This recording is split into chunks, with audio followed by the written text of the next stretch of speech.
So the philosophy here, and this is back from my investment days, the philosophy here is we pay exactly what we owe in taxes and not a penny more. So we're going to pay as much as we have to, but as little as necessary.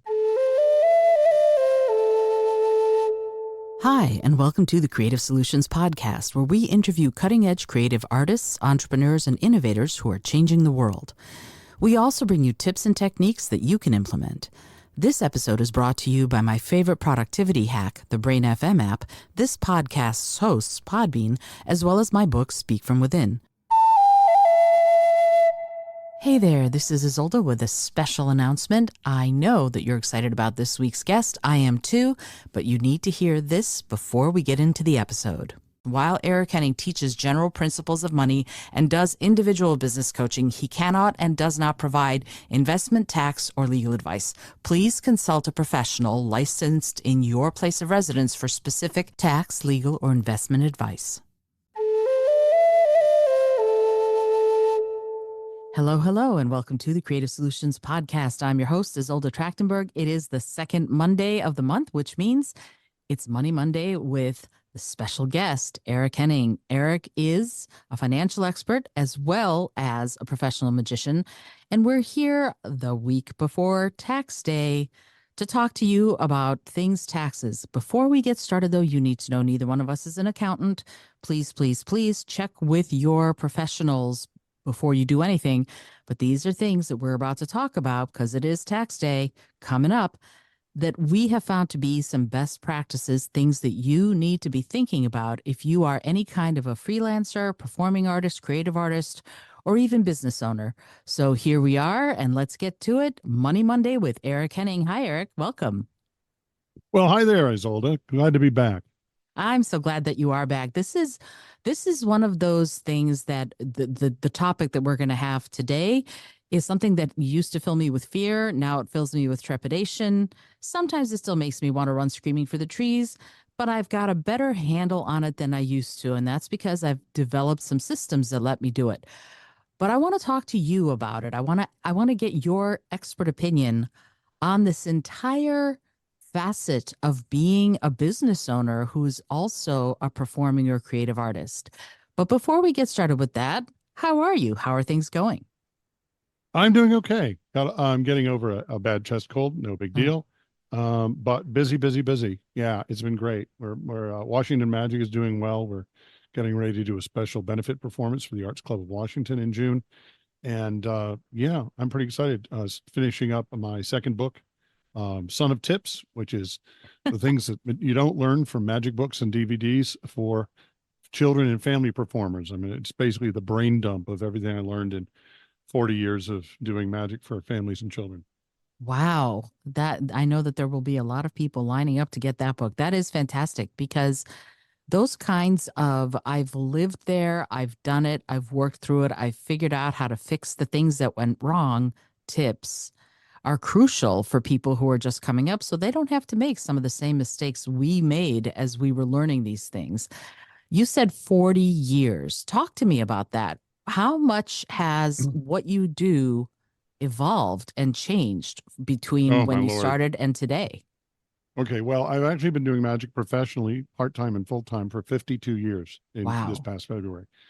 So about 10 years ago, I converted mostly over to corporate, adult, social, and charity events. And that's what I mostly do now. I still do occasionally, like, for example, Saturday, I got a call from the town of Capitol Heights, Maryland, which is just outside Washington, D.C. Their magician that they booked for their Easter egg hunt had come down with COVID, and they needed a replacement at the last minute. I was available, so I was able to fill in and get my annual picture with the Easter Bunny. Got a whole collection of those. So it's fun. You know, you still have those muscles and you still exercise them, and it's still great. After the show, this little girl, adorable little girl, maybe 4 or 5 years old, came up to me, wanted to hug the platypus puppet, and gave me some flowers she picked in the meadow there. So it was best review I've ever gotten. That's So terrific. So yeah, so we still do that. I still love kids. I still love working for, and a lot of what I do is mixed audiences. If it's like a wedding reception, there's going to be kids there. If it's a bar bat mitzvah, and I'm doing the reception before the event, it's going to be a mixed bag. if I'm doing, we get older children. And when I do shows for teenagers, a lot of magicians are terrified of teenagers. When I do shows for teenagers, I do my adult show and I tell them that I'm doing my adult show. And it's great because I don't have any problems because they're like, oh, okay, he's showing us some respect. He's treating us like grown-ups would be able to behave that way. So it works out pretty well. But what I've done is I started out wanting to be like a David Copperfield, Doug Henning type. And so I had this great stage act and it was really finely tuned. I mean, when I was 7, and what the way I honed it was there was a nursing home about 100 yards behind my house through the woods. And one of our ladies from church had gone to live there. And I went to visit her and I found out that nobody visits these nursing homes Hmm. between Mother's Day and Thanksgiving. Nobody, Really? Wow. unless it's a birthday or something like that. And so when the manager found out that I did magic, he was like, oh, can you come and do a show for us, next week or next month? And I said, I'll try to come up with something. So I came up with a show that I thought would work for people who had visual or auditory or cognitive impairments. And I worked on it and worked on it.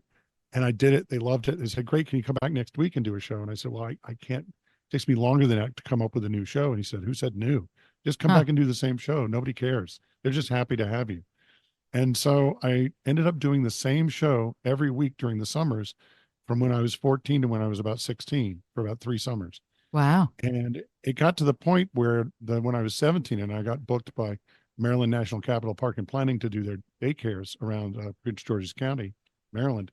I had this show that was so tight that from the time my tires hit the parking lot to the time I was set up and ready to go with my record player and all my fancy stuff was 6 minutes. Huh. So yeah, so I worked that was my 10,000 hours. That was what I did for quite a long time before anybody would pay me. And then, Maryland Renaissance Festival and blah, blah, blah, blah. So a lot of working for seniors is not terribly different from working for kids, except they do get the more sophisticated verbal jokes a little bit better. Um, and I still do. I mean, I did a senior luncheon for a church in Baltimore just a couple of weeks ago. We had about 70 people and I was up on a stage and it worked great. So what's happened is what's evolved is really the scripting and the choice of material. I Hmm. know what suits me better now and I know how to present it my way. So you try to create your own signature. It's kind of like, if you ever heard Mason Williams do Classical Gas, which he wrote, which was the Mm-hmm. most popular song in the world in 1968. A very famous guitarist, and I'm blanking on the name. I want to say Tommy Iommi, but I don't think that's who it is. Very famous rock guitarist did a version of Classical Gas that has gone viral on YouTube. And it's great. And it's completely different. It's like speed metal, but it's got its own charm and its own thing. And it's really great. And magic is like that. Music is like music like that. It's kind of like classical music. We have this repertoire of stuff that has survived for centuries because it transcends time and culture. And it's up to us to put our own personality on it. Hmm. I like that you said it More, that way. more than you ever wanted to know. Sorry. No, no, I mean, it's so interesting because as you study your own craft with luck and hopefully you are amending it, you are finding out, like you said, I find out what suits me now. I find Yep. out and I refine and I refine and I refine. And I think refining what you're doing is a crucial and critical part of improving and making progress in your art and your craft, because if you keep doing what you've always done, you're going to keep getting the same result that you've always gotten, right? That's what I forget who it Yep. was who said that, but I think it's so true in so many parts of who we are and what we do. And there's also the notion that and I've talked about this before.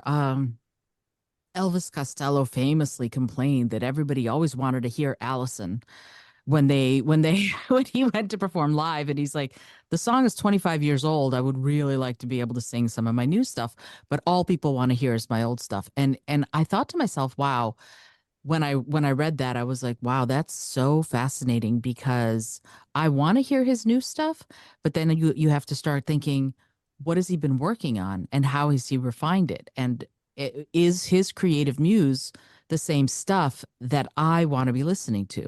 And how is he going to hook me now versus with his old stuff that I love? So part of this for me, Eric, seems to be interaction with the audience when you're doing this stuff live, like when you were going Right. when you were a kid and you were doing these this assisted living facility every week for every summer. There's a lot to be said for that. So talk to me a little bit about that. Like how much Well, does your interaction with your audience inform how you evolve what you're doing? one of the beautiful things about live entertainment is that every show is different. That's something you don't get from electronic media. And in it, for a new generation that's grown up with tablets and iPhones and iPads and YouTube and everything, the only thing that can be better than electronic entertainment is live entertainment. That's why things like opera and NASCAR and Renaissance festivals have been exploding in popularity, because we are hardwired to interact with other people in the same room. No Mm, matter how great our technological advancements, you can't you can't engineer out of genetics. mm, If genetics weren't overwhelmingly important, more important than environment, you could teach calculus to a horse. So humans are social animals, and that's why during COVID lockdown, people were in such distress, and why companies went back to live meetings so quickly. But you brought up a couple of things. What I would say to Elvis Costello, I'm being very presumptuous here because who is he to listen to me? What I would say to Elvis Costello is do what other great artists, and I've seen him in concert, by the way, and he's great. And he actually does what I'm about to say. If you watch any great concert performer, I don't care whether it's Jethro Tull or Dolly Parton or Loretta Lynn or Elvis Costello or Taylor Swift, they all do the same thing. They start with a high energy piece that everybody knows and loves. They do a couple of their lesser hits from the back catalog. Then they do two or three from the new album. That's where you put it. And then they go into a quiet, they power down, go into an acoustic set, and then they start the build up to the end. Where in the end, they end with the third or fourth most popular song. It's not what everybody came to hear.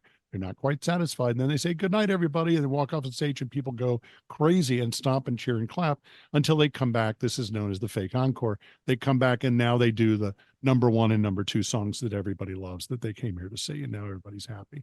That structure is based on human psychology, and it works extremely well. So that's when you do the new material. You do it after you do the couple to let them know.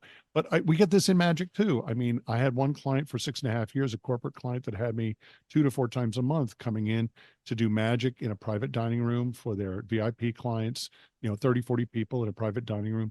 And I come in after dinner and do an hour of magic and mind reading. And there's a piece that I do where we have a shuffled deck of cards and somebody pulls out a clump of cards, and I turn around, I can't see anything, I could be blindfolded, and I name every card they're holding. And it's very popular.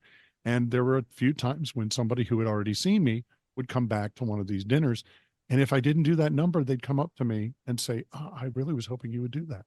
I mm, was really looking forward to that's my favorite piece.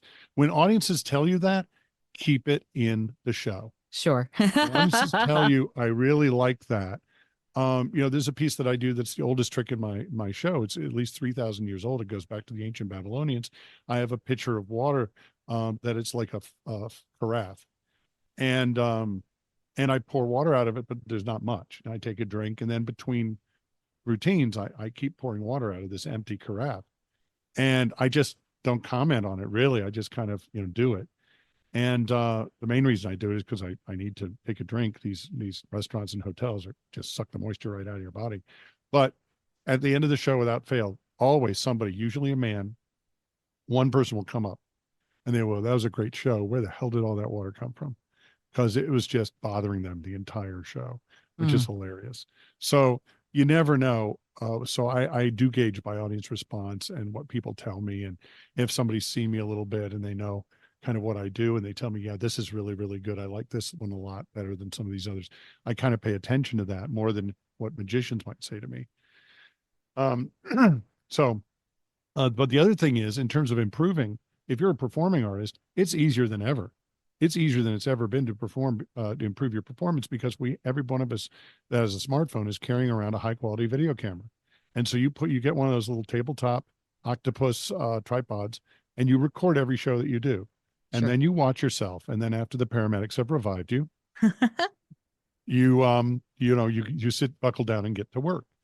The reason it's better than mirrors, and we've talked about this before, is because the video camera is completely impartial and dispassionate. It will show you and all of your flaws, and that's great. One of the things that happened during COVID with Washington Magic is we couldn't do live shows, so we each got our phones and put them on a stick and would record a 3 to 5 minute routine, and then our video wizard Mike Noonan would assemble them into a 45-minute show that we would do online for free, and that's how we built our email list, and we would solicit donations for the Arts Club, which was obviously closed during that period. Um, and that the fact that you could videotape yourself, and then it was like playing baseball and having an unlimited number of strikes. You could just swing the bat and you could just record as many times as you need to until you got it right. And so that meant we were watching ourselves on video over and over and over again constantly, and it might take 10 or 12 takes to get the right one, and then maybe next month it only took 8, and the next month it only took 5, but we would get a real feel for how we need to do the lighting and the angles and everything, but mostly how to address the camera. And we all became video producers. If you were on Zoom, you became a video producer during that time period, and you got better at it. And so all of us in Washington Magic, all of the team, we just all leveled up dramatically during that 2-year lockdown period because we were constantly performing for the camera and watching it Oh, over and yeah. over again. Yep, I do the same thing. I record every show, every workshop, every time I work with a company, I'm recording. It's a lot of video release forms to get signed, but it's so important because it is it is very, very objective. It'll give you exactly what you need to see in order to Whether keep you like improving. it or not. Absolutely. And I don't mind that. I think, for me, sometimes you win, sometimes you learn, and that's the point.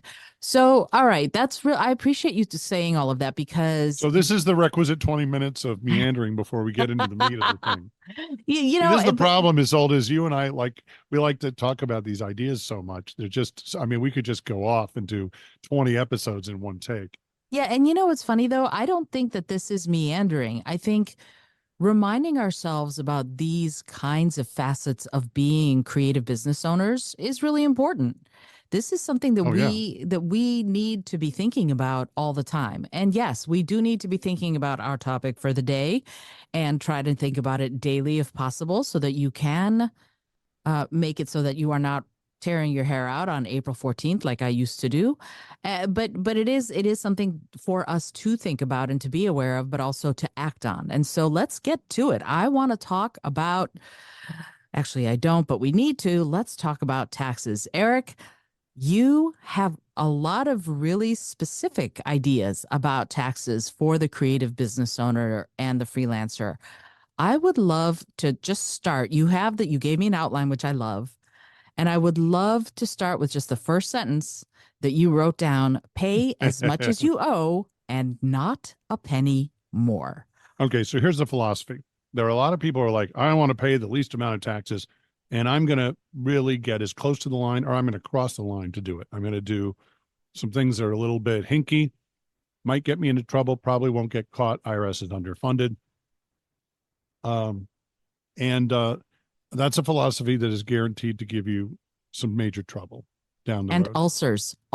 It will give you ulcers. And there are people who say just hand it to an accountant, let them do it, and don't worry about it. And here's the problem with that. We're going to tell a story a little bit later about a very famous celebrity, very wealthy celebrity, who had that come back and bite him in the butt. But it's very important that you know what you're doing. So the philosophy here, and this is back from my investment days, the philosophy here is we pay exactly what we owe in taxes and not a penny more. So we're going to pay as much as we have to, but as little as necessary. Okay. So we don't want to overpay. We don't want to go crazy and try to do stuff that is going to get us into trouble. Well, I'll tell the story now. Steve Harvey. Steve Harvey's a very famous performer and celebrity who does a million different things. He hosts Family Feud. He has his own talk show. He does radio. He has his own production company, and and a few years ago he discovered that he owed the IRS $22 million. Yikes. He found that out because his accountant died.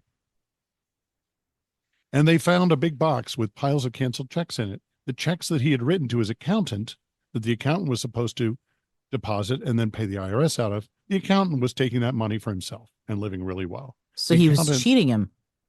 the accountant stole $22 million in what was supposed to be Wow. tax payments from Steve Harvey. And now the IRS was going after him. And so now Steve Harvey pays the IRS $625,000 a month Wow. in back taxes. Why? Because he didn't check on it. You must have checks and balances. So the reason I'm saying this is more money is not the answer. A lot of people say, well, the taxes wouldn't be so bad if I just, had a lot of money. No, more money is not the answer.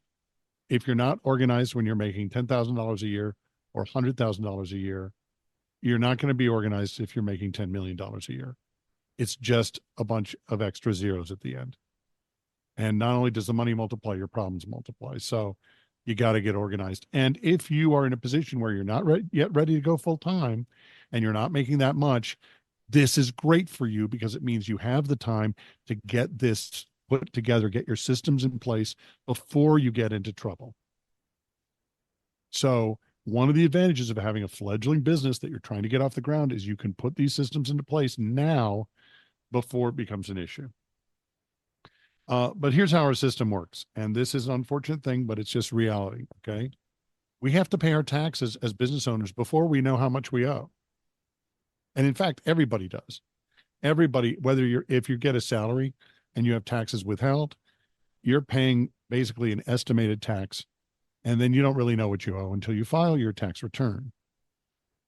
And that's why so many people get refunds, because the way it's set up is if you pay too much, you get a refund. If you pay too little, you get into trouble and you start paying fines and penalties. So everybody pays too much and then they get that money back. And what's happened is you've just given the federal government a tax-free loan for a year or an interest-free loan for a year. So yeehaw. So the systems are complicated, but the good news is it's easier than it's ever been to navigate. It is easier than it has ever been to navigate your taxes. Partly because, we believe it or not, the tax code has been simplified since the 1950s and 60s when the top corporate tax rate was 95% or 90%. So it's a much easier thing now than it was to do. And the reason is because of technology. And we're going to talk about that a little later. Now, this is a very complicated topic and it can easily become overwhelming. So what I'm going to try to do is give you the overview, give you the survey, give you the bird's eye view so that you can then have something to hang your hat on, have some kind of a structure that you want, where you understand kind of where this is going. So I'm going to give you 3 Ps. I'm not a Baptist preacher and I don't play one on TV, but I find that this is useful for people. So the 3 Ps in order are you pay, you plan, and you prepare. What? Yes, we pay first. You have to pay your taxes before you actually plan your tax strategy and before you prepare your tax return for that year. In fact, a long time before. Boy. That's the way our systems work. Okay, so if you are in a salary job or an hourly job, you don't really think about this because taxes are taken out before you get your paycheck. So what you're getting is an after-tax paycheck. But if you look at that paycheck, or if you remember those paychecks, and if you can do that without, PTSD, then what you do is you look at the withholding and you'll see 3 things. You'll see federal taxes, state taxes, and FICA. Okay. Federal taxes, that's your income tax, but that's not the only tax you pay. Secondly, you have state income tax. Now, I live in Laurel, Maryland, so I have the privilege of paying city income tax, county income tax, state income tax, and federal income tax. Yeehaw. But the good news is our streets get plowed instantly when it snows. So that's fine. So all of these taxes come out automatically. And then FICA is your Social Security and Medicare, Social Security and Medicare. Now, if you're an employee, if you're a W-2 employee, your employer pays half of that. Okay. That amount is basically 15.3% of your income. You only pay 7.65 or half of that When you're an employee, your employer pays the other half of your Social Security. When you're self-employed, you pay all of it. So that's called your self-employment tax. That's separate from your income tax. It pays for Social Security and Medicare. All right. And you can't, there are only a couple ways to opt out of Social Security, and we'll talk about that. We'll do a whole thing on Social Security and retirement down the road. Don't worry about that. I'm just going to assume that you're in Social Security. So you need to do that, and you need to account for that. So it's not just income tax, but it's also that 15.3% self-employment tax that you're going to have to pay. So that's just park that. So you're going to pay that. And the way you're going to do that is you're going to pay it quarterly. What you're going to do is you're going to calculate, you're going to look at how much you paid in taxes last year. You're going to divide that by 4, and you're going to pay that amount, 1/4 each quarter. Now, if you're with some of these tax services or you have an accountant, they're going to send you these IRS forms, these coupons that tell you the exact dollar amount you're supposed to pay and when to pay it. And so you need to make sure that you save up enough money out of your revenue from your business to pay those taxes. Usually that works out to be about 30% or so. Some people set aside 50%. It's entirely up to you. But if you've been in business for a while and you've been making a profit and you've been filing your taxes, then you're going to have a number. You're going to have that number already. You know what it is. So it's really important you save up that money to pay your quarterly taxes. And you're going to pay those quarterly taxes in, at the end of each quarter. And then at the end of the year, you will have paid your total estimated tax for the year. And then you file your tax return and you get back whatever, because your income is adjusted based on how much money you made, based on the tax deductions that you can take out, what counts against your income, what reduces your taxable income. That's what a deduction does. We'll talk about that in a minute and some of the categories, because that's where you're going to make the money back. But you got to pay first. So I would encourage you to set aside at least 30% to pay those taxes if you don't know what they are, or calculate the dollars you need, and that'll tell you how much you need. You need to pay $2,000 a month or $1,000 a month. And you need to pay this tax, by the way, if you make more than $1,000 a year at your business. If you make more than $1,000 a year at your business, you got to, even if it's a side hustle, you still got to pay that. And if you're full-time employed and your business is a side hustle or a part-time gig, then you still need to file this. And we talked about setting yourself up with a business bank account and setting yourself up as an LLC that gets taxed as a sole proprietorship. And, all of that, you can do that. And then you file a Schedule C, which is a corporate tax return. That's a corporate tax form. And that's how you handle your self-employment income, separate from any, job or salary position you might be having in your, Monday through Friday life. I'm going to pause, take a sip of water, and let you regroup. Yikes. Okay, so there's a lot here that is stuff that you can be thinking about. And I'm going to just ping on something that Eric said while he's taking his drink of water. And that is, when do you pay and how do you set aside the money? So you can, and this is something I do, I have a special little interest-bearing savings account that whenever I get paid for any sort of a gig, part of that money from that gig goes right into that small interest-bearing savings account. I don't touch that money except for April 15th, June 15th, September 15th, and January 15th. It's not exactly quarterly. That's when I pay my estimated taxes, and that money comes right out of that little savings account. Now, is it easy to remember to do that? No. I have systems set aside on my Asana, which is my project management tool, and also on my calendar to remind me of this stuff. So I'm not going, what was I supposed to do when, and how much am I going to, I don't want to have to remember anything anymore, except for maybe the lyrics to songs or how to make my favorite pizza. That's the kind of stuff I want to remember. The stuff Right. that this is part of my business, I want it to be A, automated if possible, and B, easy to get back to. There needs to be a system in place that helps me do this stuff without making myself crazy. Eric, are you back? Yeah, I'm telling you, listen, the smartphones are the godsend for the ADHD crowd and creatives, because we can set alarms, we can set reminders, we can Sure. have these apps like Asana that help you organize things. And if you think of your taxes as another project, let's say let's say you paint watercolors and you have a gallery opening. You're going to have a whole track of everything you need to do to get ready for that gallery opening, right? Or like a gallery show is what I meant. Hmm. Okay. Exhibition. An exhibition. Thank you. Hmm. Um, well, your taxes, think of your taxes as another gig.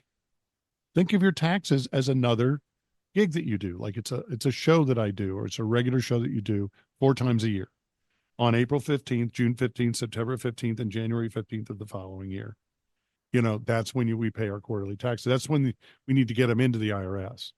And I would honestly do it electronically because the U.S. Postal Service has been crippled over the last few years for a variety of reasons that I won't get into. And you cannot, I mean, you're not liable if it's postmarked in time, but who needs that headache?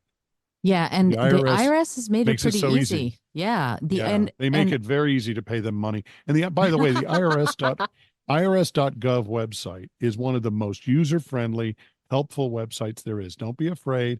Nobody's going to be tracking you. They're not going to, stormtroopers are not going to knock down your door.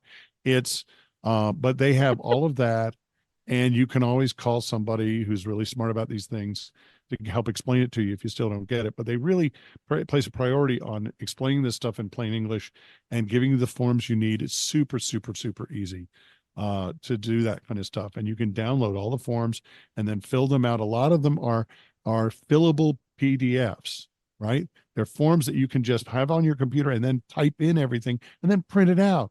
And it looks beautiful and it's done. It's so nice.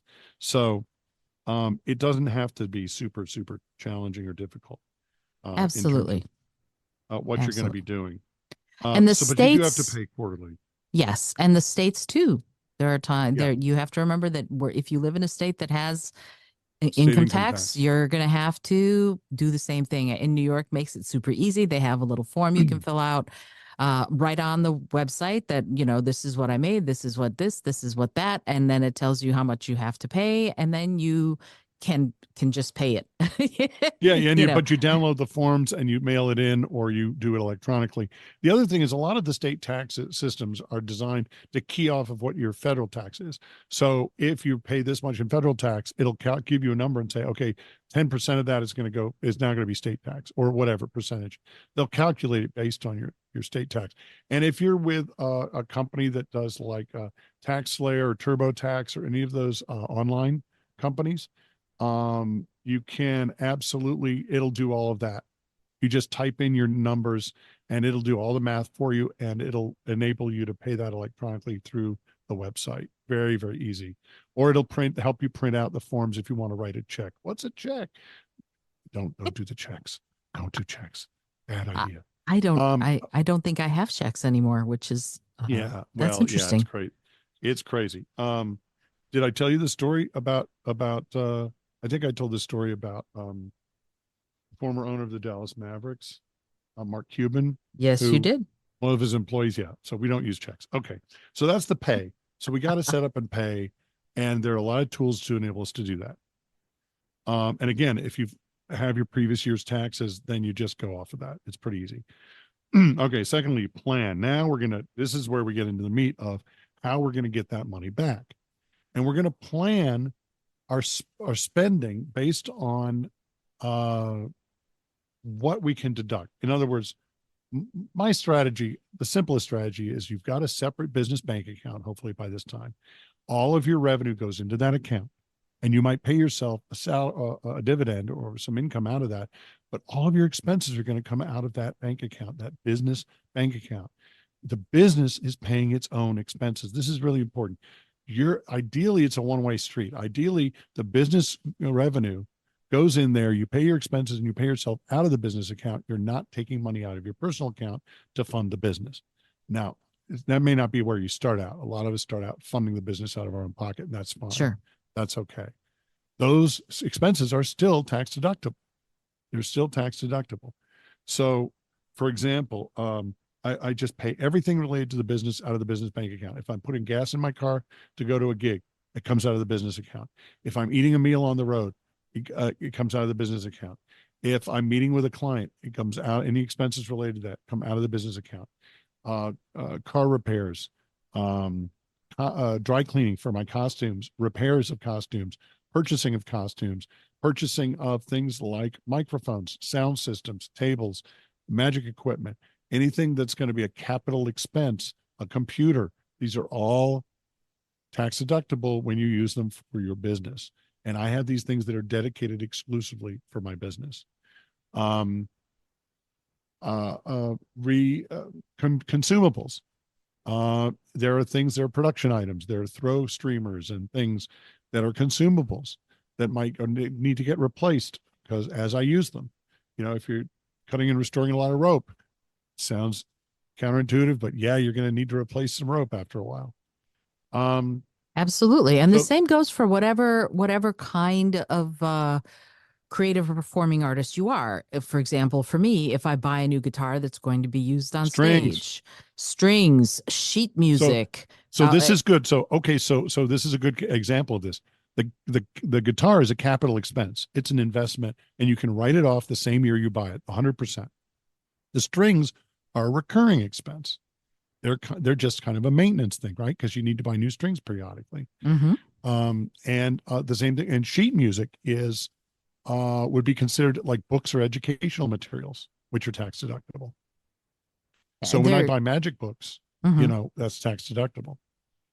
Absolutely. And there's so much, for example, if you're doing something like TurboTax, one of the things that it does is when it asks you about your business expenses, it gives you a list. This is the kind of stuff that you might be able to expense. And then it says more things you might be able to expense.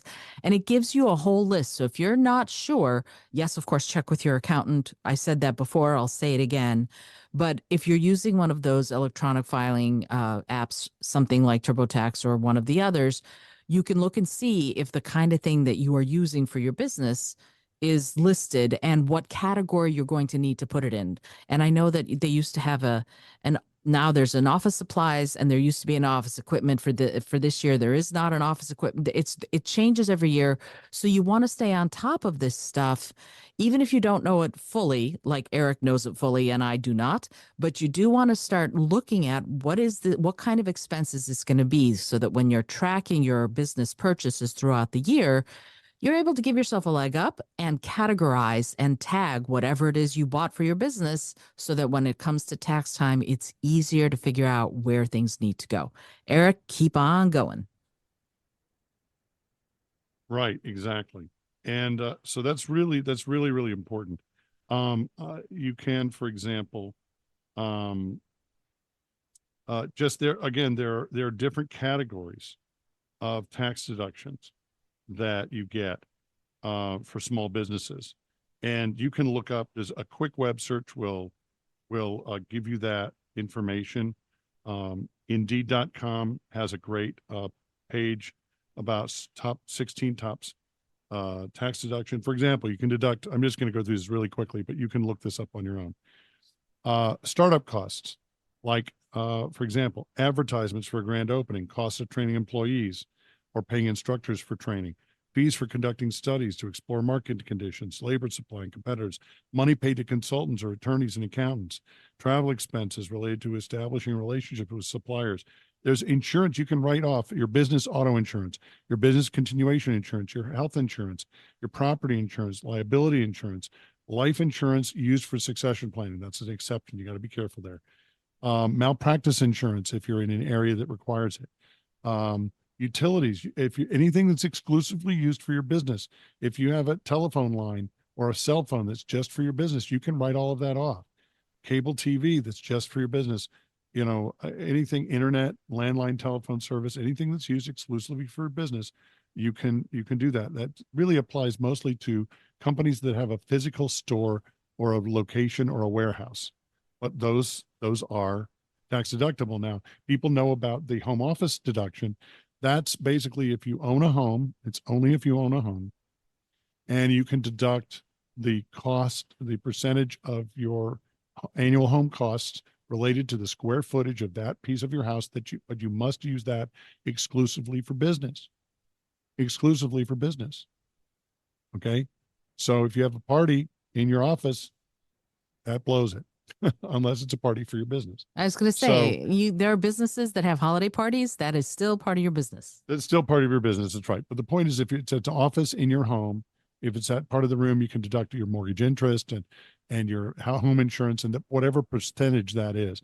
But I would really work with an accountant on that one to make sure you get it right, because that is one of the things the IRS looks at for audits is the home office deduction. That is going to get flagged, and it will make you more likely to get an audit. And sometimes by the time you're done calculating all that, a lot of times it's really not worth it. So just be careful on that. Inventory. If you have to have inventory, if you are making pottery and you have to have a place to store it, or if you're selling books and you need a place to store your books, the inventory that you're carrying, the stuff you bought, that is tax deductible. You can, the things that can, is the cost of goods. So the cost of manufacturing those things. It might be running a factory or freight costs or labor costs, storage, anything like that. If you rent business space, that rental payments, those are tax deductible. Your automobile expenses related to the business. Now, this is kind of cool because the biggest problem is in the old days, what you'd have to do is keep a diary in your car, keep a notebook like a Moleskine or something, and you would write down the mileage at the start of your trip when you're driving for business and the mileage at the end. Actually, there's some apps for that now. And if you have an Android or an iPhone, there's an app called Mile IQ, which is not a sponsor. It's just one I've used and it's very good. It's called Mile IQ. And basically it runs in the background and when your phone connects to your car, like your car radio or whatever connects to the Bluetooth in your car, it automatically knows you're in the car. And it'll ask you, a little screen pop-up will come up. Is this a business trip or a personal trip? And it'll calculate your mileage for every time you're in the car. And it has a GPS, so it knows when you're stopping, when you're starting, and it calculates your mileage. And then at the end of the year, it'll give you a report that you can use for your taxes on how many miles you drove for your business. That's just mileage. And remember, that's deductible based on a federal government formula per mile. The mileage is deductible. That's not including, additionally is going to be gas that you put in the car for those trips and maintenance, and the percentage of, the maintenance for the car that applies to the amount you're using it for your business. So you can deduct, so you just need to keep records, but these apps make it easy to do that automatically without having to think about it. Which Charitable I donations. love. Yes. Charitable donations. Well, you're in Manhattan. I mean, a car for you is like luggage. Well, but that's the thing, though. I travel to gigs to Western Pennsylvania or to That's true. Massachusetts. When you're or wherever. driving those long commutes, when Yeah, you're coming down to National Harbor all the way down to DC, exactly. that's important That's too. all of the tolls are deductible because it's for All, business. All of the right. mileage, all of that stuff is Also, deductible. subway and mass transit that you use to get to a gig, and Uber and Lyft. If you use an Uber to get to a gig, that's tax deductible. Okay, to and from a gig. Yeah, transportation like that. And it's really lovely. And you can get those records, right? Lyft keeps Yes. records of how far you've gone or how much it cost. You can get all of that Yep. stuff. And I'm Yep. going to add another thing. It's jumping slightly off topic, but still on topic. If you sell, like Eric was talking about having inventory, if you're selling goods and you're selling them and you're making money with Square, with PayPal, with Venmo, with whatever, they can give you reports on exactly what you sold, exactly what their fees were per transaction. Every year at the end of the year, you can get all that information so that you have all of it with you when you sit down to do your taxes. All right, keep on going. Charitable Right. donations. And you can decide if you want to just count the net income after fees, after those PayPal fees, or if you want to count the gross, amount. Like if you sell a book for $25 and you get like $23.50 after the fees, you can claim the $23.50 as income, or you can claim the 25 and then deduct the credit card fees. You can do it either way. Charitable donations, monetary gifts, and merchandise given by your business to a tax-exempt charity. Now, not every tax-exempt organization is a charity that will allow you to deduct the contribution. For example, my Masonic Lodge is not a 501c3. It's a 501c something else because it's not a charity, but it is a nonprofit. Mm-hmm. My Magic Club, IBM Ring 50, the National Capital Ring, is a 501c6, which is a business league. We're there to promote the art of magic and to improve ourselves as magicians, it's not a tax deductible. Payments to that are not tax deductible. But a charity, 501c3, like the Shriners Hospitals or whatever, you donate money and you donate physical goods. Physical goods, like if you donate clothes to a charity, or a church or whatever, those are all tax deductible. Now, here's where we get into something, and you're going to get phone calls, especially if you're a performer, from charities that are looking for contributions, and they'll say, "Oh, you can come and do a show, Isolde. It's tax deductible. You can deduct it on your taxes." No, you can't. No, you can't. Gifts of services are not tax deductible. Let me repeat that for the people in the back. Mm-hmm. Gifts of services are not tax deductible. Again, check with an accountant who's licensed in your state of residence to make sure I'm telling you the truth before you make any decisions on your own finances. But I'm very serious about this. They're not tax deductible. So, but the thing is, you're going to get a call from an 18-year-old intern who doesn't know, and they're just reading off a script, and that's fine. And we've talked a little bit about how to deal with that in previous episodes. What I will tell you is that that those are not tax deductible. What some charities will say is, well, we'll pay you a check for your fee, and then you just turn around and write the same amount to us, and now that's tax deductible. That's great, but you're still losing money. Why? Remember that 15.3% self-employment tax? You still have to pay that on the money they paid you, no matter what you pay them in return. So you're not going to get all of that money back as a tax deduction. You're only going to get 84.7 cents on the dollar back. So you're still losing money on that deal. Okay. So that's not, and it's a lot of paperwork for not much. So I would not be doing that. If you want to donate your services, just donate. Don't worry about the tax deduction. Do it because it's the right thing to do. I try to do at least one free public charity show a month, just because, it's kind of a big thank you to the community for allowing me to do what I love for a living. Next category, office supplies and furniture. Again, this is things like calendars, planners, chairs, desks and tables, file folders, filing cabinets. File folders are a consumable. People buy them multiple times a year. Or if you need a new calendar every year. Ink and toner for your printer. The printer, only once when you buy it, but the ink and toner, you can, as you replace it, that's deductible. Light bulbs, notebooks, packing supplies, paper, pens and pencils, tape, glue, any of that stuff. You wouldn't believe the shopping list that magicians have when they go into an office supply store, Isolde. It's crazy. It's like, I'm gonna get bubble gum, string, repositionable adhesive, a bag of Hershey Kisses, and a computer. It's just weird. The shopping lists are hilarious. But all that stuff is tax deductible. Software. If you're buying software, if you buy Intuit for small business, that's deductible. Your subscription to any of these apps or services that we talk about all the time, those are all tax deductible.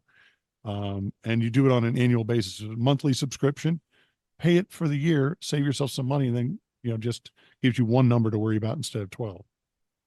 Business meals. Some of the cost, not all of it, but a part of the cost of business meals may be tax deductible if you're buying it from a restaurant. So you need to keep receipts. If you pay for it with your PayPal business debit card or your Square business debit card, you're going to automatically have that recorded there. But keep receipts. That's a big, big deal. So you can track all this stuff. Travel expenses. We talked about that. Automobile expenses, airfare, bus, rail, subway. Dry cleaning is considered a travel expense. I have no idea why. Hotels, meals, parking and valet service, rental car fees, taxes, ride sharing, tips, tolls. Yes, tips. Tips are tax deductible. Interest and bank fees. If you pay a bank fee or you pay interest on something like that, like a business credit card interest, you might qualify. That's something your accountant can tell you about. Professional services. If you hire independent contractors to work for you, Isolde, their salaries, they're not salaries, but the money you pay them on their 1099s, you might be able to deduct that money from your revenues. You totally can. And something to remember, and I'm going to break in here. I've had contractors that I've hired for who did not make a $600 for the year go, oh, great. That's no, no, no. That money is still counted. That's still tax. That's still tax. That money that you pay them if Right. they make They, $250 with you this year, they still have to do that for their taxes, which isn't your business. That's on them. But right. you can still and should still put that into your taxes, even if you did not have to generate a 1099 for them or submit one to the IRS.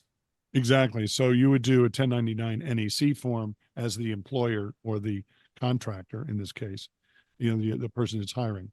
And that's exactly right. That's exactly right. And they still have to pay. Yeah. Even if you don't, if it's a small amount of money, you still have to pay you still have to declare it for your income taxes. And the IRS has ways of finding this stuff out. Don't ask me how I know. And it's just Okay. it's just the right thing to do too. I mean, you made the money Yes, and and I had one contractor once went, woohoo, it's tax free. No, no. I'm still no, going to be putting into my paperwork that I it paid is. you $300 this year. It behooves you to do the same thing and And in mark it that fact, that you made in that fact, money. those small amounts are actually rather tricky because when you get more than $600 for something, you get that 1099 in the mail, usually in February, and then it's in front of you and you remember to put it in. With the smaller amounts, you have to really pay attention to keep track of that, Yeah. especially because they do add up. Sure, sure, sure. But also, if you're paying a CPA or an attorney or any of those professional services, um, and again, there's specialty things. For example, if you're a professional athlete and you're paying and you have a personal trainer or a chiropractor or an orthopedic doctor, guess what? Anything that health insurance is not paying for, that's tax deductible. Salaries are paid to employees who are not partners in your business. That's probably not going to apply to most of us. If you have W-2 employees, that's a trigger for you to use an accountant. I'm just going to say it flat out. If you have W-2 employees and you're paying salaries, you should have a professional CPA or an enrolled agent working with you on your taxes. And Just flat out. something to bear in mind if you're listening in California, from what I understand from talking to an accountant, to a CPA, California's laws have changed recently.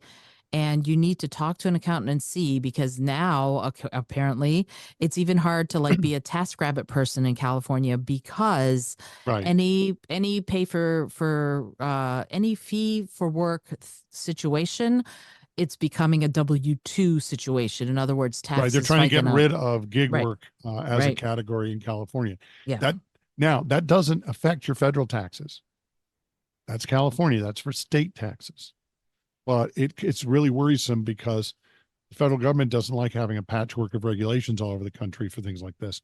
So this could have a real influence on. And the problem is that, in my opinion, and again, this has nothing to do with financial advice of any kind, but in my opinion, getting rid of gig work is going to make it harder for people to start businesses. And business startups are what drive the economy, what drive employment.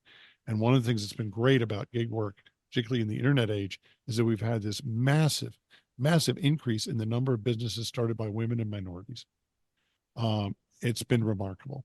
Yeah. And the number of women and minority owned businesses in America has just exploded. And without the ability to be a 10 to get 1099s, I don't think you would have seen that at all. Okay, Yeah, so for sure. education, any kind of education, if you have, especially if you have to travel, but if you have an educational thing, there's some businesses where you have to get recertified or there's continuing education requirements. All of those expenses are tax deductible. Anything that's not reimbursed is tax deductible. Advertising and marketing expenses. This is going to be a big one for a lot of us. It'll be things like domain name fees, web hosting fees, web design fees, billboards, posters, business cards, direct mail, email services that charge you a fee, event sponsorship and attendance fees, influencer marketing, market research, print ads, paying a firm to help you market or advertise, or PR firm, printing costs for printed materials, promotional merchandise like branded clothing or office supplies or drinkware, radio ads, search engine ads, social media ads, television ads, any of that, that's all tax deductible for your business. So pay those things. So basically the rule of thumb here is pay all of those expenses out of your business account. And then when you get through calculating everything, whether it's you or it's you with a website or it's you and a professional, a good percentage of those will turn out to be tax deductible. Some won't, not all, but a lot of it will. And the more you take, honestly, probably the two that most people forget to deduct are their advertising costs and like web costs and stuff, and mileage. Those are the two things that I think most small businesses forget to deduct, and they don't even keep track of it. And that's a huge amount of money that you can get back on your taxes. And who wouldn't want to do that? Heck yeah. Remember the sort of overriding concept that Eric was talking about at the beginning of this uh, episode? Pay everything you owe and not a penny more. And this is one Right. of the ways to make sure that you are getting all of the pennies paid in the right place and not paying a single, make it legal, of course, be legal, be legal, be legal, all of that. But you want to pay only what you owe and don't pay anything else. Don't pay any Right. more than you absolutely have to. So the way we would go on that, so just to simplify it a little bit, is number one, pay all of your business expenses out of the business account. Okay. Don't pay your family groceries out of the business account. Pay your business expenses out of the business account. Number two, keep receipts, keep track of all those expenses. If you're using a bank card for that instead of cash, that's great. Then what you want to do is, that you can export those bank statements into a spreadsheet format and send them off to QuickBooks, and it'll ask you, is this vendor, is this a bit, and it'll do it by vendor. Is this a business expense or not? And then when it sees, so for example, if you fill up your gas tank at, say, Shell, the Shell station, and it'll ask you, is this a business expense? Yes, it's gas. It's a travel expense, or it's considered travel. It's the Shell. The next time it sees that Shell station with that address, it'll automatically just put it down as a business expense because you've already told it what to do. So you want to pay things out of your business account, keep receipts. And the third thing is plan the timing of when you buy major purchases. So if you're planning to buy a new computer, or you need a new desk, or something that's going to cost a little bit of money, do it before the end of the calendar year, and it'll be deductible on that year's taxes. Don't wait till January. Don't wait till January. Do it in November, December. And a lot of vendors, particularly business-oriented vendors, understand that, and they will have generally very big sales on things at the end of the year. And it's not just because the holidays and gift giving. It's also Right. because of business. Now, here I'm going to give you one other thing, and this is very specialized. If you're in a business, let's say you own a flower shop and you have a van that's delivers flowers, and it's only used for your business. You have a vehicle. Talk to your accountant or your tax professional about leasing that vehicle instead of buying it. Here's why. If you buy the vehicle, you can't necessarily deduct all of the payments and expenses and everything associated with that. But if you lease it, generally you can. You can lease the entire cost of the vehicle, your lease payments, all of it. And that could be very advantageous. But again, it depends. It depends on how your business is set up. It depends on if you have a vehicle that's just for the business, and it depends on what your tax professional tells you. So that's something. So you're going to pay first. You're going to get set up on your quarterlies, and you're going to plan your deductions and your expenses to maximize the amount of money you're going to get back. And then the final part is to prepare. You're going to, and this is the part where you prepare your tax returns. And this is the part that people find very painful because it frequently uses a part of our brain that, if I wanted to do math and wear a suit, I would have become an accountant. And I have a certain amount of experience in this because, my degree is in theater, but I spent half of my business life full time in the investment business. And I had to learn how to do paperwork, and I had to be very precise and detail oriented about things that involve math. And I was the guy that actually used algebra when I got out of school. I've actually used calculus on a daily basis. So it's so I know what it's like to be a creative person who has to adapt to doing left brain calculating kinds of things. The good news is you can do it. And it's easier than ever because we've got all this technology to take the drudgery off of your hands. Just you put in the data, and as long as you keep track of it during the year, And it's not too late for this next year. You can go back and you can go through for this year's taxes. If you haven't kept track of things, it's going to be painful. You're going to have to go back and look at stuff. And like cash expenses, like tips, obviously get a receipt or write it down in your little notebook or on your phone in a document that you keep on your phone. Keep track of those cash expenses. That's the stuff that gets away from you. But once you've filed this year's taxes, you want to go back to January 1st of this year, 2024, and make sure you go back and start cataloging everything. Get an accounting program of some kind that can interface with the tax preparation program, and just do it. Just start keeping track. If you haven't been keeping track of your mileage, that's okay. You can also estimate and go back over your gigs and go back and do the Google Map thing from your door to their door. And that'll give you a mileage based on your actual route, right? So not as the turtle flies, but as your actual route. And so you can estimate your mileage as well. That's valid. But install one of these apps that calculates your mileage today if you can, and start getting it actually precisely. So get caught up from January 1st, and that process will get your systems in place. And then, even though it's painful, it's completely worth it, because once those systems are in place, then your life becomes so much easier, and you can spend less than an hour a week on this. Maybe it could be as little as 3 or 4 hours a month to get this done. And again, it's just a chore. It's like doing the laundry. Okay. It's like doing the laundry. It's 2 hours, but it's 2 hours, 5 minutes at a time. You know, Right. what's beautiful about that actually is I use what used to be called personal capital, now it's called Empower. And I've gotten to the point now where it took a little bit to set up, which, I set it up according to all of the different expenses categories that you are going to see if let's say you're doing TurboTax, which is what I use, not an affiliate, just what I happen to use. But the point is that when I have an expense that I know is going to be a deductible expense, I go in every Sunday morning at 8:30. That is my thing. From 8:30 to about 8:45, I reconcile my expenses. And that's literally how long it takes, is about 15 minutes a week, because I have everything connected. It all shows up. My business credit card is there. Everything is exactly where I need it to be. I can tag things the way I need to. I can categorize them the way I need to. And at the end of the year, I can get through and I can see basically drop it down to a CSV file and see everything. I can see my expenses. I can see my revenue. I can see my trends. I can see all of it. And of course, it's then super easy to enter all of that data in. I haven't figured out how to automate yet, but the point is that it's now a lot easier to enter the data into TurboTax for me, because it's already been categorized, and that becomes a Right. simple thing to do. Yeah. And you can hire a teenager to do that for you if you really can't handle the data entry part.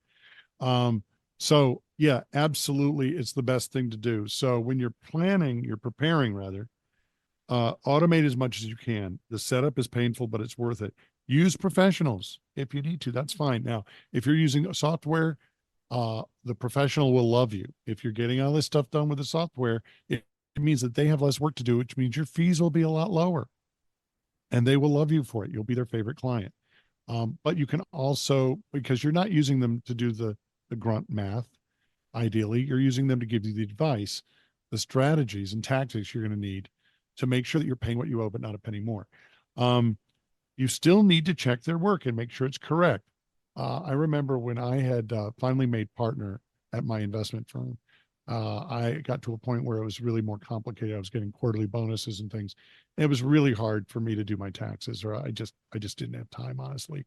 I was going crazy. I had 5 appointments, 6 appointments a day with clients, and I was just out of my gourd with work. So one of our clients was a CPA, really nice guy, who I will not name now for reasons that'll become obvious in a minute. Really good accountant. And I had him prepare my taxes, and it cost me $475, and which was fine because it saved me thousands of dollars in man hours. I could take that time that I would have used to prepare the taxes and earn a lot more money. So it paid for itself literally 100 times over without any trouble at all. Then I get a letter from the IRS. This is the first year I'm having an accountant do my taxes. Get a letter from the IRS, and they say, you've overpaid your taxes. Here's a check for $445. And I went to the accountant and I said, wait a minute, I paid you $475 and you calculated my taxes wrong and I overpaid by this amount. Fortunately, the IRS caught it. I didn't get it, Chit. The IRS caught it. So explain to me again why I'm paying you money to get my taxes wrong. And he was very chagrined, waived the fee for the following year. But after that, I generally have not been using it. I've been using the software because I got it now. I kind of know how to do it. And the software makes things so much easier.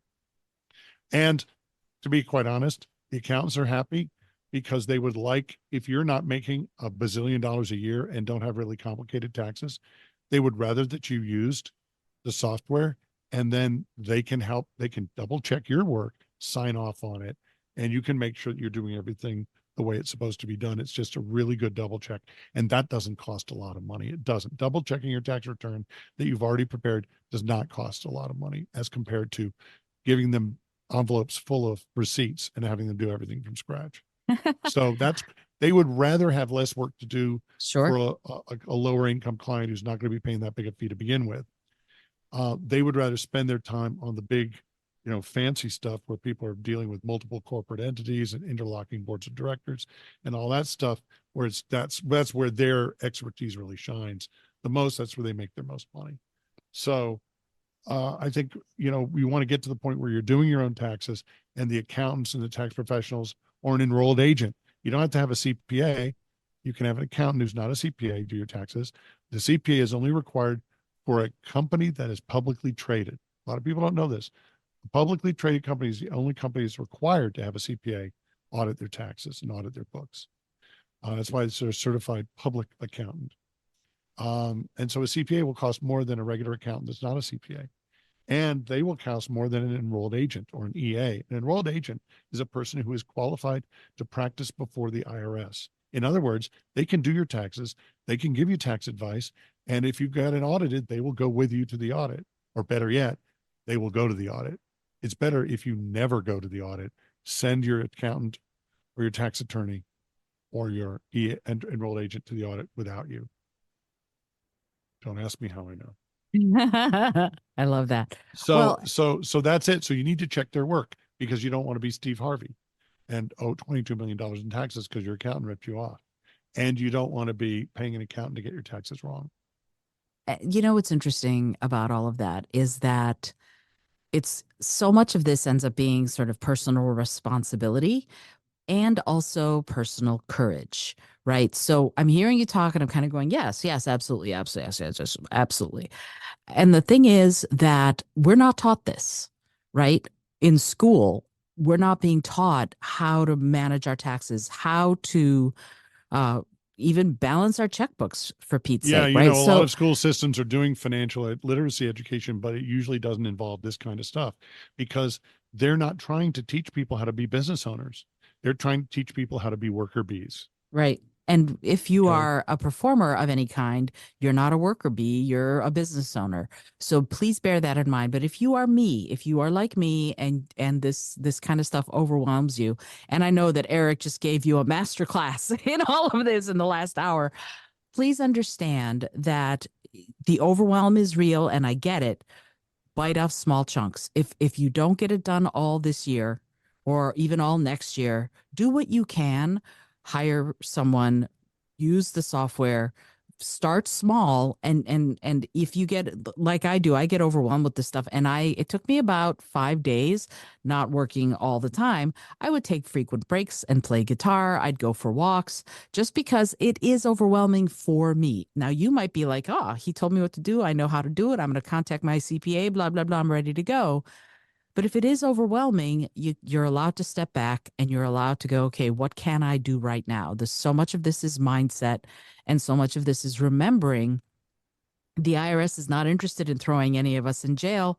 They want their money, but that's just the baseline. The other parts of it are that you can do this if you take your time, take your steps slowly, and maybe not for this year because this is the already we're in April, but at least for the next year, like Eric said, go back to January, figure out what you can do from January to today, and then start establishing these systems so that it's easier for you to do taxes come next year.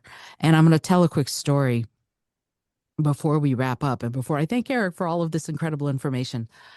Rich and I, my husband and I, were at a restaurant, and there were these two young women. And if you happen to be listening to this, because they said they were going to start listening to the podcast, if you happen to be listening to this, hi, we met you at Le Botaniste. Here's the thing. Rich and I we're eating our dinner. These two young women were sitting eating their dinner next to us. And I'm a chatty Cathy, and a shameless eavesdropper. So I was listening sort of with one ear to what they were saying. And one of them said to the other, well, I have a job. And I have, that's a W-2 job, but I also have a side hustle. But I think because I already have a job that I don't need to like do anything with the other part of it. And her friend went, yeah, I don't think you need to do anything. And she's like, yeah, I mean, I think that we're going to give me a 1099, but I don't know if I need to do anything with it. So I think because I have a job that gives me a W-2, I'm fine. And I went, okay, I have to step in here. You have to pay taxes on this. You have to have your 1099. You have to da da da. I said, I'm not an accountant. Check with your accountant. But absolutely, if you are earning money from a side hustle, this is an important aspect of your taxes now. And they both went, oh, wow. Okay, this I didn't know. Thank you. And so a lot of us don't know this stuff. And this is why I'm saying this is why what And that's Eric why is we're just here today. exactly. That's why what Eric has been talking about is so important. It's things like this that we need to know, especially if we're business owners, if you're a freelancer, if you are doing a side hustle of any sort. This is all stuff that you need to know and or check with your accountant. Eric, any closing thoughts before we Yeah. Again, this can be very overwhelming, and it's fine. And the good news about these podcasts is that these episodes, you can go back and re-listen to it. You don't have to remember any of this. You can just go back and listen. Let me give you three things you can do right now. First thing you can do, start collecting receipts for anything you pay for cash. Use your and use your business account to pay for business expenses. So that'll help you keep track of it. You won't have to fumble with a lot of paper receipts. But anything for cash, keep receipts and save them in an envelope, and then look at them once a week, and enter them into a document or enter them into your software. If you don't have any accounting software, get started with that. And the other thing I would say is get an app that keeps track of your mileage. Get hooked up with MileIQ or one of these others, and get it all set up so that when you're in your car before you start a trip, and if it doesn't automatically ask you and pop up when you start a trip, then have a little something on your dashboard that says, open MileIQ or open your app so you can log this stuff. So you're at least starting to keep track of things now. That's what you can do right away. Don't worry about the math. Don't worry about the tax deductions right now. Just start keeping records, keeping track of all this stuff, and just document everything, because that will help you down the road to be more organized. That would be the things that I would recommend is pay your business expenses out of your business account, keep track of your cash receipts, and start keeping track of your mileage.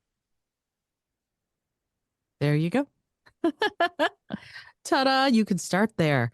And don't be afraid of this. Take small steps, but you can do it. I promise you. If I can do it, anybody can do it. And that is just the fact. I mean, it's true. You have no idea the kinds of anxiety attacks I used to get in my early 30s when I first went sort of freelance. And it was just because I had bad records.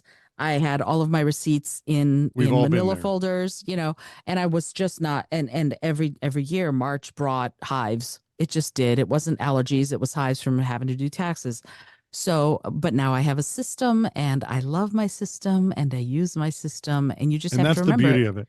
yeah. Once you get started, it becomes muscle memory, and you Mhm. just kind of go in there, and it's just one of the things on your list that you do. It's like for me, for groceries, I'm the worst guy. I go into a grocery store and I just go insane and I buy way too much. So I have to have a list. Mhm. But what I do is I use the reminder app in my iPhone, and I have a reminder. I have a category called grocery list. And so I'll go to Siri and I'll say something like, "Hey Siri, add capers to my grocery list." And And then, sorry, it I actually love that did that. Siri added capers to your, yeah. Okay. And then, And so now when I go to the store, I already have the list in my phone and on my Apple Watch. mhm. And I can just go down the list and just check off everything as I get it. So every time we run out of things or we're about to run out of something, I've got my son Ian trained to let me know, "Hey, Eric, we're out of, cheese, or we're almost out of this." Okay, put it on the list. So I'll just add it on the list right away. And that way I go to the grocery store, I got my list, and I can just say to myself, "Stay on the list. Do not buy the half price Easter candy. Stay on the list. No, stop. Don't buy the half price Easter candy." No So, peeps, no peeps. yeah, that's right. No diabetic comas. So, but it's just like that. It's just a simple little discipline. Okay. I have days of the week where I do certain things just because that seems to be the way it works out with my schedule. It's all the same. So you're already, I guess what I'm trying to say is, you are already in the habit. You already have systems for other things.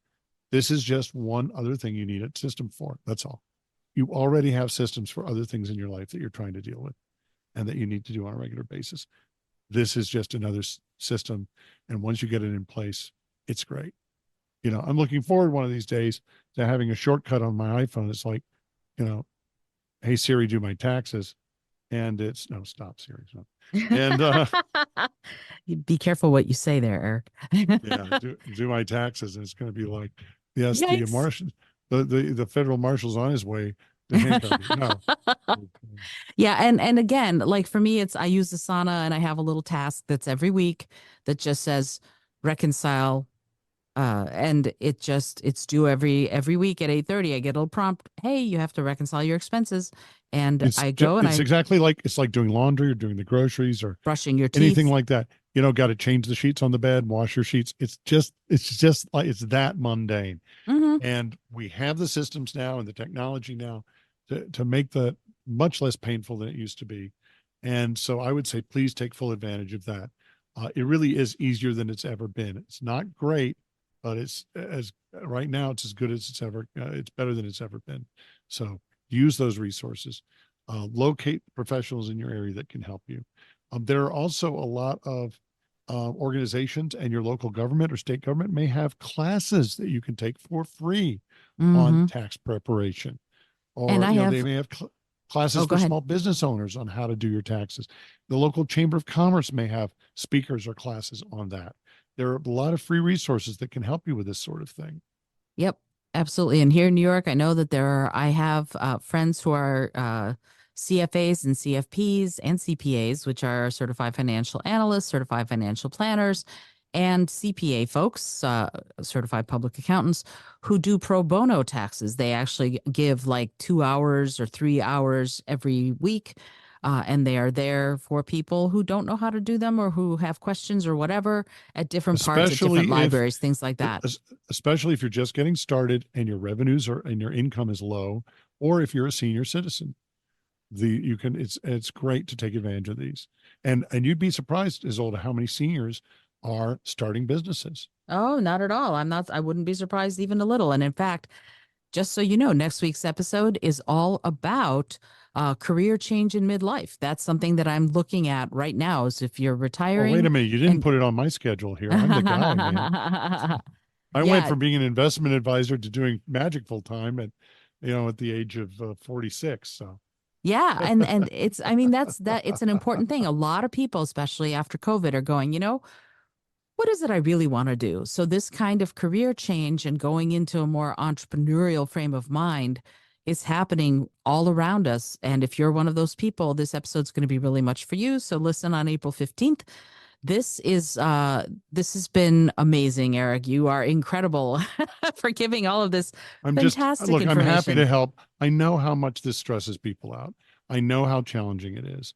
And it doesn't matter if you're struggling or if you're wealthy. There's all this anxiety around money and particularly taxes. Hmm. So again, I'm happy to be able to help.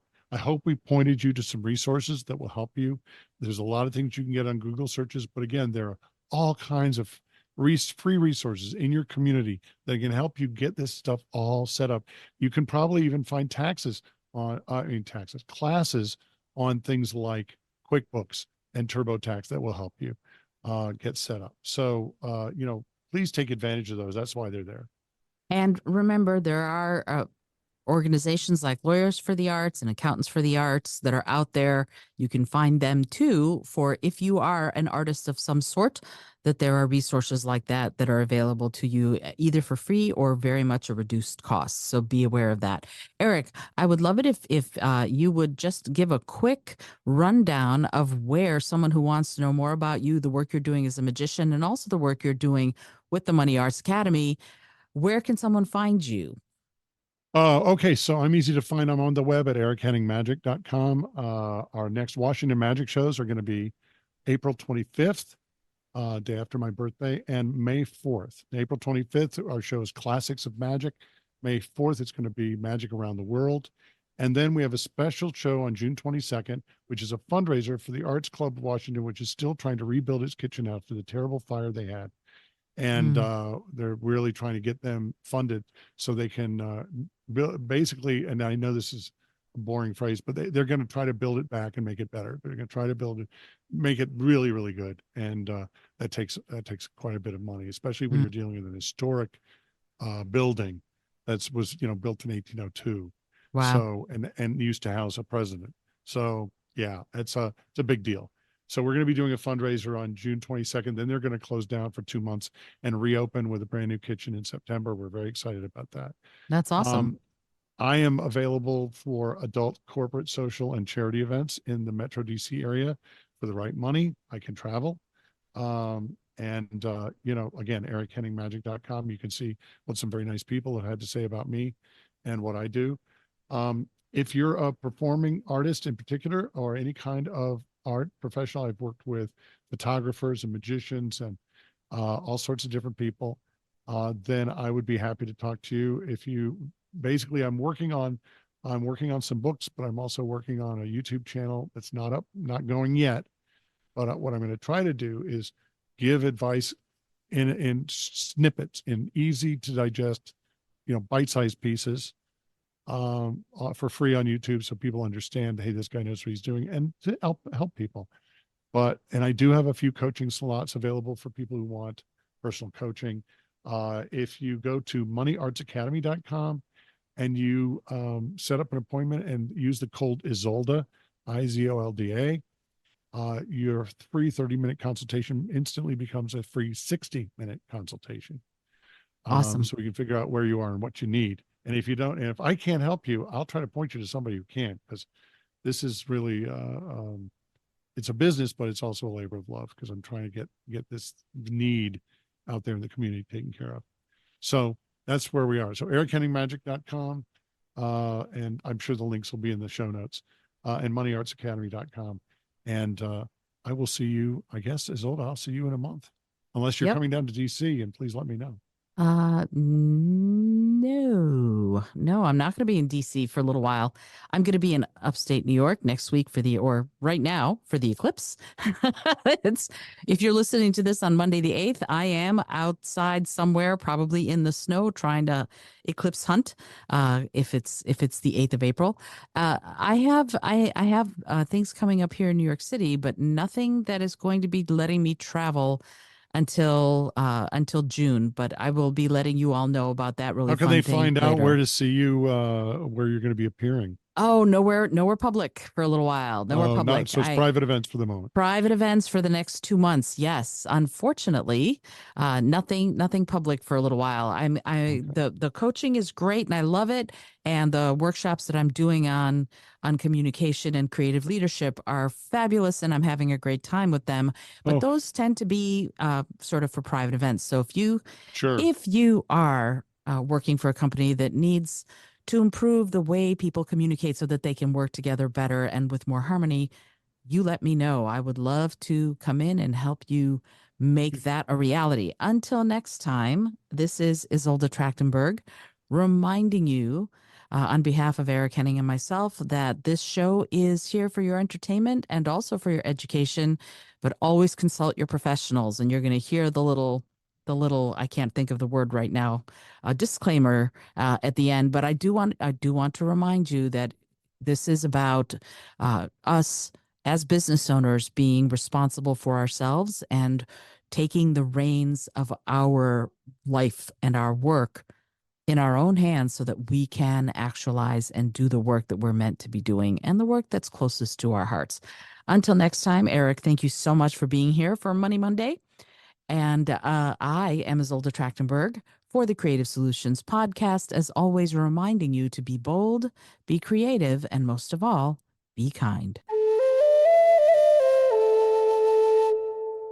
While Eric Henning teaches general principles of money and does individual business coaching, he cannot and does not provide investment, tax, or legal advice. Please consult a professional licensed in your place of residence for specific tax, legal, or investment advice. Thanks so much for joining me today. I really appreciate you being here.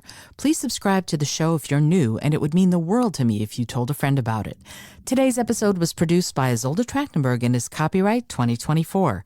As always, please remember this is for educational and entertainment purposes only. Past performance does not guarantee future results, although we can always hope.